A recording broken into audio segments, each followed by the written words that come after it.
একটা বড় টিয়া পাখি সুন্দর সবুজ বনে বাস করত। চারদিকে গাছপালা আর প্রাণীদের হাসি খুশির জীবন। কিন্তু হঠাৎ প্রচণ্ড খরা এলো। আস্তে আস্তে গাছ শুকিয়ে গেল, মাটি ফেটে গেল। খাবার আর পানির অভাবে সব পশু পাখি ছটফট করতে লাগলো। তাদের দুঃখ দেখে টিয়া পাখির মন ভেঙে গেল। সে ভাবল, না, কিছু একটা করতেই হবে। সাহস নিয়ে হাতে একটা বেলচা তুলে নিল। দিন রাত মাটি খুঁড়তে লাগলো। অবশেষে মাটি খুঁড়ে নদীর ধারে পৌঁছে গেল।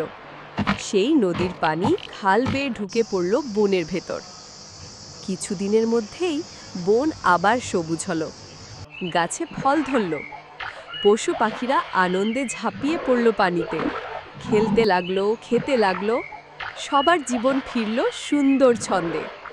কিন্তু তবুও টিয়া পাখি চুপচাপ বসে কাঁদল, কারণ এত কষ্টের পরও কেউ লাইক, কমেন্ট আর সাবস্ক্রাইব করলো না।